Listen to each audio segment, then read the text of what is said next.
ئەگەر بەهاتایە فەلسفەی پەروەردە لە کوردستاندا نەبوایە، ڕوانگەیەکی ڕوون و ئاشکران نەبوایە، ئاراستەیەکی سیاسی، فکری، کۆمەڵایەتی، مەعریفی نەبوایە کە سیستەمی پەروەردە بەڕێوە ببات.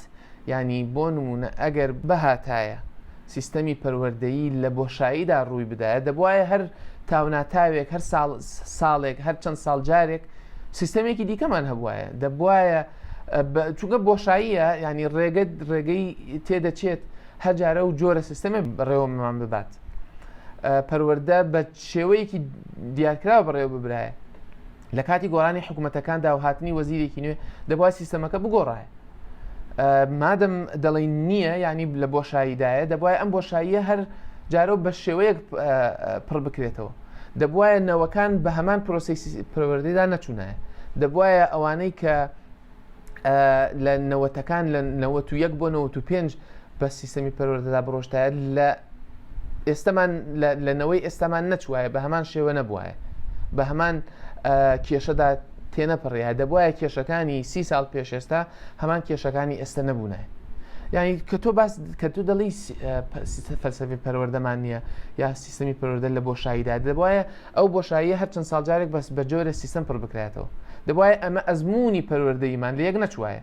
دەبوایە کۆمەڵگەی کوردستان نەوە جیاوازەکان ئەزمموی جیاوازیان لە سیستەمی پەروەردەدا هەبووایە، کە وانە بەڕاستی بەشێکی زۆری کێشەکانی ڕخنەگران باسی دەکەن ئەوەیە کە ئێمە ئەزمونەکانمان ناگۆڕن. ئەنی ئەکسپیریەنسمان، تەجروبەمان و دنیابینیمان لەگەڵ پەروەردەدا سیستەمی پەروەردەیی نەگۆڕاوە. دیارە نەگۆڕاوە شتێک هەیە بۆی نەهێشتە بگۆڕێ. ئەگەر شتێک نەبووایە دەبوایە زوو بگۆڕایە، دەبوایە بە زەوقی خۆمان بگۆڕێ، دەبوایە بە هەر ساڵە و جۆرێک بووایە. کەوانە ینی بۆیە بە جۆرە لە جۆرەکان وەڵامی پرسیارەکەمان دەست دەکەوێت کە ئایا فەلسفەی پەروەردە لە کوردستاندا هەیە یان نە. لە بوونی بۆشاییدا جێگرەوە بۆ پڕکردنەوەی بۆشاییەکە زۆر و زەبەندە دەبوون. هەر ڕۆژە و جۆرە سیستەمێکمان دەبوو.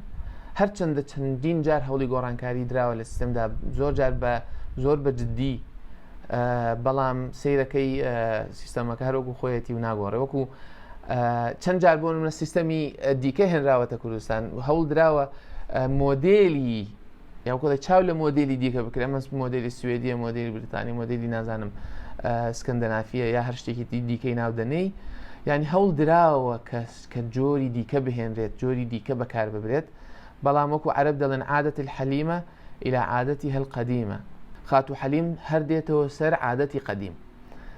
بۆیە عادەتێکی قەدیممان هەیە کە ناگۆڕێ، بۆیە ئێمە هەمیشە دێنەوە سەر هەمان ریتم و هەمان سیستەم.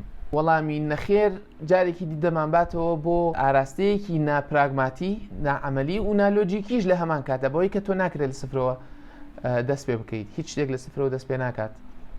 بە تایبەتی کە تۆ کۆمەڵگەیەکت هەیە، ئەزمونێکی فراوانت هەیە لە ناوچەیەکی جوگرافیت، سیاست پەیوەندی هەیە، ئابووری پەیوەندی هەیە. تۆ وڵاتێک نیت وەکو قارچێک هەڵ تۆقی بیت لە زەویەوە لە هیچەوە دروست بوو بیت.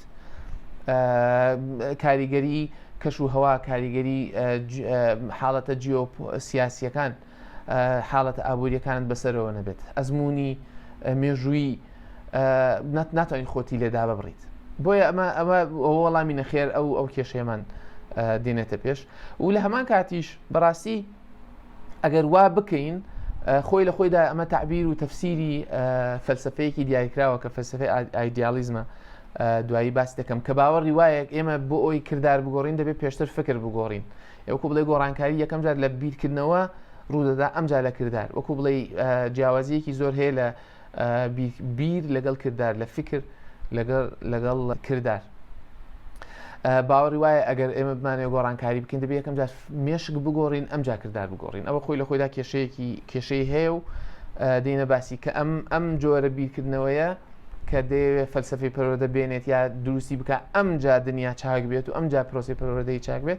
ئەوە خۆی لە خۆیدا تەفسیری جۆرێک فەلسفەیە کە باوە و لە کوردستانە هەیە.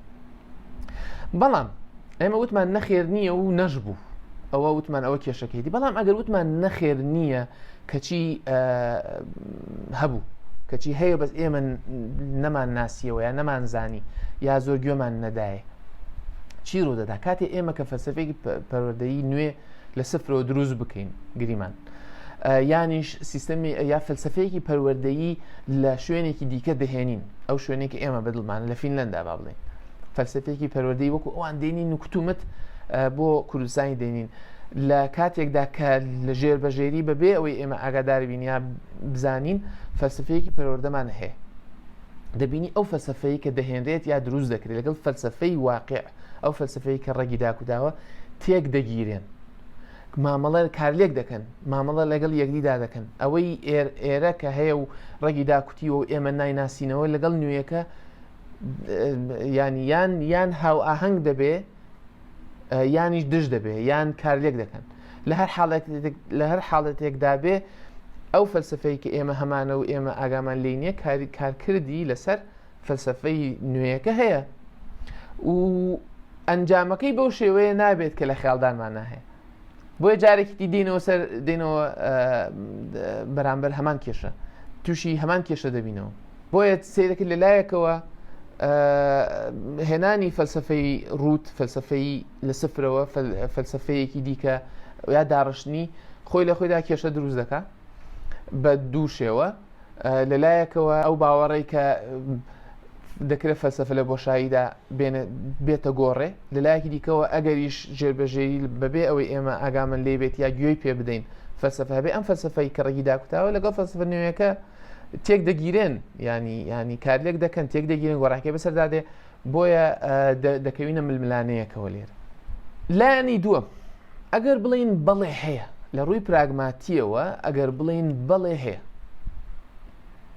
ینی چی ئەگەر ئێمە وتمان بڵێ فەلسفەی پەروەردە هەیە هەنگاوی دوای ئەوە چییە هەنگاوی دوای ئەوە گەڕان و پشکنین و شیکردنەوەی ئەوەیە کە هەیە تا بیناسین تا نهێنیەکانی بزانین یا تا کێشەکانی بزانین بیناسینەوە خاڵە بەهێزەکانی بناسین خاڵە لاوازەکانی بناسین لەکوێدا کێشەی هەیە چاکی بکەین لەکوێدا گۆڕانکاری پێویستە بیگۆڕین باشیەکەی بناسین خراپیەکەی بناسین مێژووەکەی بناسین ینی وەکو بڵێ دەکەوینە ناو چالاکیەکی ڕاستەقینەوە ناکەوینە ناو ڕەفزەوە دەکەوینە ناو مامەڵەیەکی ئیجابیەوە لەگەڵ شتێکدا کە هەیە هەوڵی ناسین دەدەین هەوڵی توێژینەوەی دەدەین وەکو بڵێ دەکەوینە ناو چالاکیەوە خۆمان ناخەڵەتێنین ئێمە لە ڕووی پراگماتیەوە بڵێن هەیە باشترە بڵێن هەیە و مامەڵەی لەگەڵدا بکەین بڵێن هەیە و بچین بیناسین بڵێن هەیە و بیدۆزینەوە سوودی زیاترە لەبەرەوەی ئەو کاتە ئێمە مامەڵی لەگەڵدا دەکەین بە دوایدا دەگەڕین دەمانەوە بیناسین ئەگەر نەبوو ئەو دەڵێن بۆمان دوای گەڕان و سوورانەوەیەکی زۆر بۆمان دەردەکەوێت کە نییە ئەو کاتە زیاتر لە خۆمان شارەزاتر دەبین ئاگامان لە دنیای خۆمان هەیە ئاگامان لە کۆمەڵگەی خۆمان هەیە ئاگامان لە هۆکارەکانی نەبوونی هەیە ئەگەریش فەلسفە دابڕێژنیا فەلسفە بهێنین زۆر باشتر دەبێت چونکە وەکو بڵێ شارەزاترین نەک بە کوێرانە شتەکانمان کردێت بۆیە لە ڕووی پراگماتیەوە باشترە بڵێن هەیە ئەو دەم ئێمە دەتوانین فەلسفە ئەوەی کە هەیە پێشی بخەین وەکوتم دەتوانین چاکی بکەین دەتوانین خراپەکانی کەم بکەین لە کاتی هێنانی ئیدی کەشدا وەکوتم بە هۆشیاریەوە فەلسفەی دیکە دێنین سوودی لێ وەردەگرین بۆی وا بکەین وەکو بڵێ لایەنە خراپەکانمان بۆ باش بکات لایەنە باشەکانمان بۆ پێش بخات بۆیە بەڕاستی لە ڕووی پراگماتیەوە بڵێن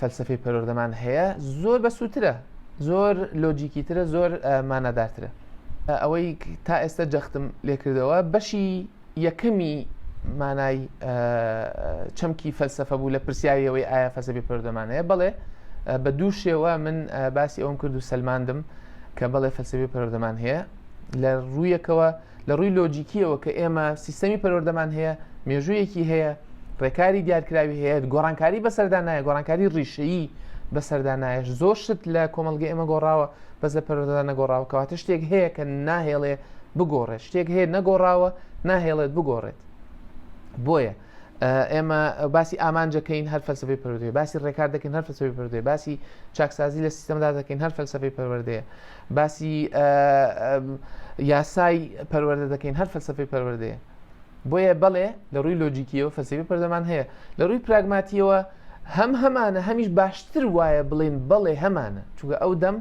هەنگاوی عملی دەنین، هەنگاوی چالاک دەنین، هەنگاوی کوێرانە نانین و دەزانین بۆ وا دەکەین لە هەر حاڵەتێکدا بێ بەرچاومان ڕوونترە و تەمبەڵی ناکەین و سەری خۆمان سوگ ناکەین ئەگەر بڵین نییە. بۆیە لە ڕووی لۆجیکی و لە ڕووی پراگماتیەوە لە هەردوو حاڵەتەکەدا باشترە و تەواوترە و ڕێکوپێکترە کە بڵێن بەڵێ فەلسەفەی پەروەردەمان هەیە. چەمکی دووەمی فەلسەفەی پەروەردەمە بەسمان لە فەلسەفەی پەروەردە چی ئەوەیە کە ئایا لە وەڵامی ئەوەی کە ئایا فەلسەفەی پەروەردەی کوردستان چییە؟ یعنی چ فەلسەفەیەکە؟ چ فەلسەفەیەکی وەکو دیسپلن لە پشت فەلسەفەی پەروەردەوە هەیە بەرەو بە چ فەلسەفەیەک دەدات؟ هەڵبەت من ئێستا ناتوانم ئەوەیان وەڵامەکەی ورترە ناتوانم بە تایبەت بڵێم ئەمە فەلسەفەکەی، یانی دەکرێت ئاماژە بە هەندێک لایەنی ئەو فەلسەفەیە بکەم بەوەی کە بەرچاوە و کە دەکەوێتە بەرچاو و کە مامەڵەم لەگەڵدا کردووە، بەڵام وەکو بڵێ بە شێوەیەکی قەتعی وەکو بەشی یەکەمی پرسیارەکە ناتوانم بڵێم ئەوەیە، چونکە بە تایبەت توێژینەم لەو لایەنەدا نەکردووە و بەدوایدا نەگەڕاوم ڕاستی بەو شێوەیە. بەڵام بۆ ئەوەی وەکو لە دڵمان ئاو بخواتەوە بۆ ئەوەی وەڵامەکە تۆزێ پڕتر بێ دەکرێت ینی باسی هەنە لایەنی ئەو فەلسەفەیە بکەم. وەکو وتم بەشێکی ئەو فەلسەفەی لە کوردستاندا باوە و لە پشت پرۆسەی پەروەردەی هۆیە فەلسەفەی ئایدیالیزمە کە وەکو گوتم فەلسەفەی ئایدیالیزم ئەو فەلسەفەیەیە بە کورتی زۆر بە وردی و بە کورتی ئەو فەلسەفەیەیە کە پێی وایە معریفەی ڕاستەقینە لە تیۆریدایە، معریفەی ڕاستەقینە لە فکردایە نەک لە کردار. کردار تەفسیری فکرە، فکر لەسەرەوە دێ پاشان کردار سەرچاوەیەکی تەواو و ڕاستەقینە و پراوپڕی معریفە نیە بەڵکو فکر و بیرکردنەوەیە لە حاڵەتە ئەبستراکتەکەیدا. وەکوتم بەڵگەی ئەمە چییە کە ئەم فەلسەفەیە لە کوردستاندا باوە و فەلسەفەی پەروەردە لە کوردستاندا بە شێوەیەکی سەرەکی فەلسەفەی ئایدیالیزمە ئەوەیە هەر یەکەم وەکو باسم کرد بەشێکی زۆری ئەو بەڕێزانەی کە لە مامۆستا لە سیاسیەکان لە ئەوانەی لە پێگەی دەسەڵاتی پەروەردەییدان باوەڕیان وایە کە ئێمە فەلسەفە و استراتیجی پەروەردەمان نییە یا ڕوون نییە، پێیان وایە ئەگەر هەبێت هەبوایە ئێستا دنیا باشتر دەبوو، هەبوایە پرۆسی پەروەردەی باشتر ینی کەواتە کێشەکە لەوەی ئێمە فکرمان نییە بۆیە کردارمان خراپە. مای باوەڕیان وایە ئەگەر فکرێکی باشمان هەبوایە کردارەکانیشمان باش دەبوو. ئەوە خۆی لە خۆیدا تعبیرە لە فەلسەفەی ئایدیالیزمە کوتم لە کوردستانیشدا باوە و سەرچاوەی سەرەکی هەموو ئەم پرسیارەیە لەسەر مەسەلەی فەلسەفەی پەروەردە بوون و نەبوونی فەلسەفەی پەروەردە و نمونەی دیکەی فەلسەفەی ئایدیالیزم لە پرۆسی پەروەردە ئەوەیە هەمیشە کاتێک کە بابەتێکی نوێ لە پۆلدا دەخوێنرێ هەمیشە باسی لایەنە تیۆریەکەی یەکەم جار دەکرێت ئەم جا لایەنە پراکتیکەکەی وەکو بڵێ هەمیشە باسی ئەوە دەکرێت کە ئێمە دەبێت بزانین مێژوەکەی چییە، بزانین کێ دایناوە، لایەنە تیۆریەکانی بزانین بۆ پێش ئەوەی بچینە لایەنە کرداریەکانەوە. لە پۆلەکانی لە زانکۆ بۆ نمونە پۆلەکانی 1 و 2 جەخت لە لایەنە تیۆریەکان دەکرێتەوە، ئەم جا لە پۆلەکانی 3 و 4 و ئەمانە جەخت لە لایەنی کردداری دەکرێتەوە. وەکو بڵێ یەکەم جار دەبێت تۆ تیۆریەکە بزانی، ئەم جا کردارەکە بکەیت، دەبێت یەکەم جار فکری لێ بکەیتەوە، ئەم جا کارەکە بکەیت. هەمیشە هەژمونی فکر بەسەر کردارەوە، هەمیشە هەژمون تیۆری هەژمونی هەیە بەسەر کرداردا. بۆیە ئەمە خۆی لە خۆیدا تعبیرە لە فەلسەفەی ئایدیالیزم. پێمان وایە ئێمە کردارمان بۆیە خراپە لە بەرەوەی فکرمان خراپە. ئەگەریش کردار خراپبوومانای وایە وەکو بڵێ باش لە فکرەکە تێنەگەیشتون. زۆر جار هەیە دەڵێ ئەمە لە ڕووی تیۆریەوە زۆر باشە، بەڵام لە ڕووی کرداریەوە باش. دەڵێ ئەم فکرێ بۆ لە خۆی بۆ دیموکراسی شتێکی زۆر باشە بەس بۆ کوردستان نابێت، وەکو بڵێ لە ڕووی کرداریەکە بۆ کوردستان نابێت. هەمیشە ئەو قسانە دەکرێت. ئەم قسەی چەند جار بمنیان تو ئەم قسەی تۆ دەیکەی لە ڕووی تیۆریکیەوە زۆر باشە بەس لە ڕووی کرداریەکەیەوە بەکەڵک نایە، وەکو بڵێ جیاوازیەک هەیە لە نێوان تیۆری و کردار. ئەمە خۆی لە خۆیدا سەرچاوەی ئەم جۆرە قسانە، سەرچاوەی ئەم جۆرە بۆ چوونانە فەلسەفەی ئایدیالیزمە یا وەکو بڵێ بوونی فەلسەفەی ئایدیالیزمە وەکو بنەمای قسەکە. فەلسەفەیەکی دیکە کە لە پرۆسەی پەروەردەیی لە کوردستاندا، پرۆسەی پەروەردەیی معرفی لە کوردستاندا جەختی لێ دەکرێتەوە یا پێوەی دیارە فەلسەفەی پۆزیتیڤیزمە. فەلسەفەی پۆزیتیڤیزم زۆر بە کورتی ئەوەیە کە تۆ هەموو مامەڵە لەگەڵ کۆی معریفە وەکو مامەڵە لەگەڵ زانستدا بکەیت، وەکو لەگەڵ زانستی ڕوت، وەکو چۆن مامەڵە لە زانستدا مامەڵە لەگەڵ مادە دەکرێت، مادەی سروشتی، بە هەمان شێوە مامەڵە لەگەڵ کۆی معریفەدا دەکرێت. وەکو بڵێ هەمیشە باس لە سروشتی شتەکان دەکرێت باس لە سروشی شتەکان دەکرێت لە حاڵەتێکی ئایدیال وەکو چۆن لە نۆڕینگەیەک لە مختبەرێک لە کەش و هەوایەکی بێلایەن و نیوترال مامەڵە لەگەڵ شتێکدا دەکەی بە هەمان شێوە مامەڵە لەگەڵ کۆی زانستدا دەکەی.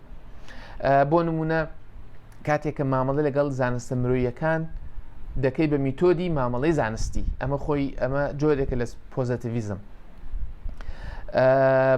ئێمە دەبینین لە هەرێمی کوردستان و لە پرۆسەی معریفی و پەروەردەیی لە هەرێمی کوردستان جەخت زۆر لەسەر پۆزیتیڤیزم دەکرێت یا مامەڵەکانمان ماڵی پۆزیتیڤیستانن، هەمیشە باسی ڕاست و هەڵەیە، هەمیشە باسی پێناسەیە، هەمیشە باسی یەک ئاراستەییە، هەمیشە باسی ئەوەیە کە شتەکان بەڵگەنەویستن ڕوونن، هەمیشە نمونەی یەک و یەک دەکاتە دوو لە هەموو قسەیەکدا دێتەوە. ماشەڵڵا من وەکو بڵێ لە هەر جۆرە قسەیەک کە باسی جۆرا جۆری معریفە دەکەم هەمیشە نمونەی ئەو دێتەوە، بەس هەندێک شت هەیە بەڵگەنەویستە یەک و یەک دەکاتە دوو، ئاستن ڕقە نازانم زێر پێکاتەکەی وایە پێکاتی ئاو وایە، کەواتە دەبێت هەموو شتێ بنەمایەکی نەگۆڕی هەبێت و ئەمانە کە مەرج نییە تەنانەت لە زانستیشە وابێ، بەڵام ئەم ئاراستەی پۆزیتیڤیزم زۆر لە پەروەردەی کوردستاندا زاڵە.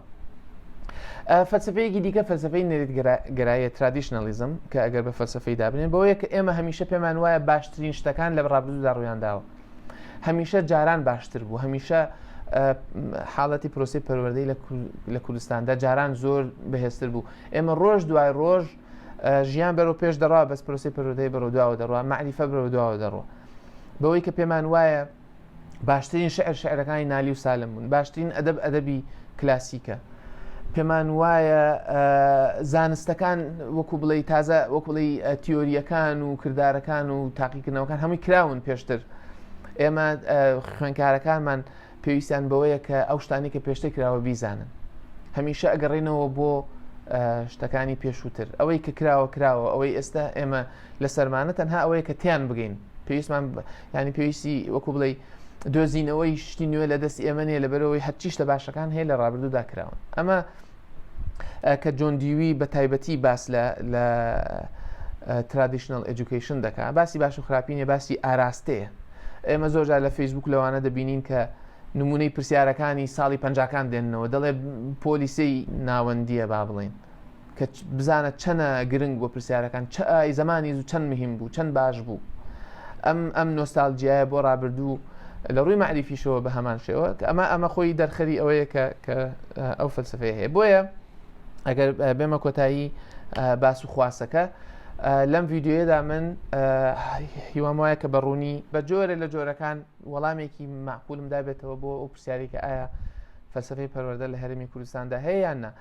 من وتم هەیە، لە زۆر شوێن باسم کردووە، هەیە لە دوو ڕۆوە لە ڕووی لۆجیکیەوە سەلماندم باسم کرد کە هەیە ناکرێن نەبێت، لە ڕووی پراگماتیشەوە هەر باشتر بڵێ هەیە، چونکە کەڵی نییە کۆمەڵە کێشەی پراگماتیت بۆ دروست دەکات و کۆمەڵ کێشەی لۆجی دەگەڕێنەوە بۆ کێشە لۆجیکەکان.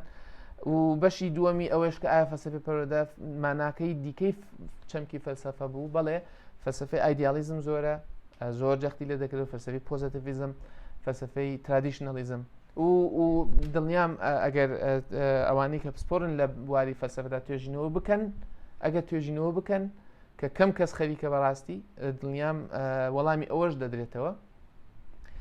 هیوام وایە ئەم ڤیددیۆیە تەواوکاری ڤیددیۆکانی دیکە تیشکێکی زیاتری خستبێتە سەر ئەو باسە.